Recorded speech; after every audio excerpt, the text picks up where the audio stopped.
Lok Sabha election 2024 में होना प्रस्तावित है, लेकिन भाजपा अभी से फुल इलेक्शन मोड में आ गई है। शीर्ष नेताओं ने मिशन 2024 का शंखनाद कर दिया है। संगठन भी पूरी फुर्ती के साथ लोकसभा चुनावों में दम दिखाने की तैयारियों में जुट गया है। नरेंद्र मोदी समेत अमित शाह और जेपी नड्डा भी रैलियां शुरू करने वाले हैं। चूंकि दिल्ली का रास्ता यूपी होकर जाता है, तो लिहाजा यूपी फतेह के लिए रणनीतिकार भाजपा का एक्शन प्लान तैयार करने में जुट गए हैं। लोकसभा की 80 सीटों पर भाजपा किला फतेह करने की रणनीति को फाइनल टचेस दे रही है। भाजपाई दिग्गज क्षेत्रवार संगठन की समीक्षा में जुटे हुए हैं। हर बूथ पर भाजपा के नारे को साकार करने के लिए दिग्गज नेता कार्यकर्ताओं को अभी से तैयार कर रहे हैं। ब्रज क्षेत्र के 13 जिलों में भाजपा की चुनावी रणनीति को मजबूत करने को भगवा दल के योद्धाओं ने गुरुवार को बरेली पहुंचकर संगठन की तैयारियों को परखा। 10 मंत्रियों के साथ राष्ट्रीय संगठन मंत्री सुनील बंसल और खुद प्रदेश अध्यक्ष भूपेंद्र चौधरी ने महामंथन करके संगठन की खामियों को दुरुस्त करने पर चर्चा की। मोदी सरकार के 9 साल पूरे होने पर भाजपा ने जन संकल्प अभियान छेड़ने का भी निर्णय लिया।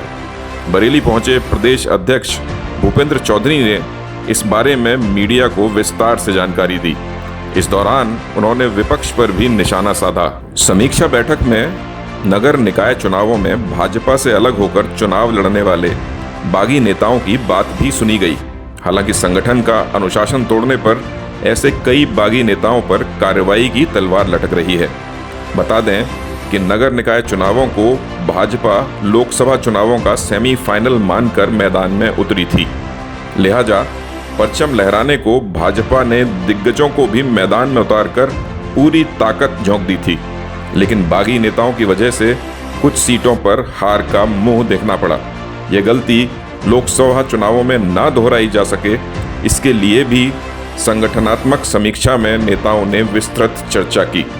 संगठन की ताकत के दम पर ही भाजपा हर चुनाव लड़कर जीतती आ रही है। हर चुनाव से पहले भाजपा जिला, नगर, मोहल्ला, बूथ, पन्ना प्रमुख तक बनाकर मजबूत रणनीति बनाती रही है।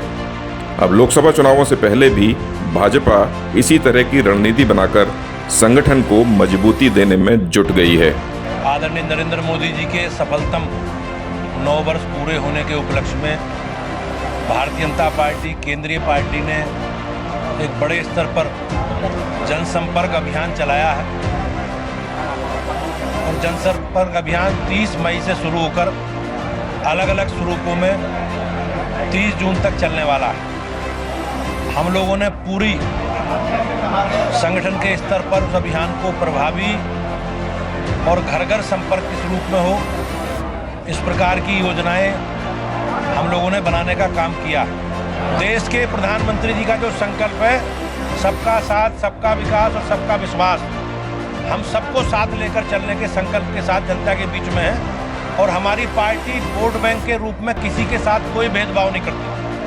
हमने किसी का तुष्टीकरण नहीं किया।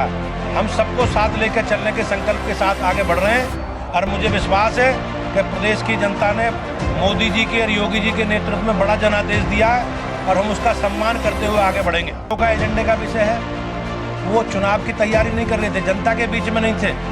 चुनाव के बाद जब परिणाम आएंगे, उन परिणामों पर किस प्रकार की प्रतिक्रिया व्यक्त करनी है, किस प्रकार से जनता को गुमराह करना है, जनता के मुद्दों से भटकाना है लोग, और ईवीएम पर, संवैधानिक संस्थाओं पर किस प्रकार का आरोप लगाना है। मैं बहुत जिम्मेदारी से कहता हूं कि नगर निकायों में नगर निगम के चुनाव ईवीएम से हुए, भाजपा सारी सीटें जीती, लेकिन हम नगर पालिका 100 नगर पालिका जीते, हम 200 से ज़्यादा नगर पंचायत जीते हैं, तो वो तो पोस्टल बैलेट से हुए नहीं। जनता का जो संपर्क है, विपक्ष उन जनता के मुद्दों पर ध्यान नहीं देते।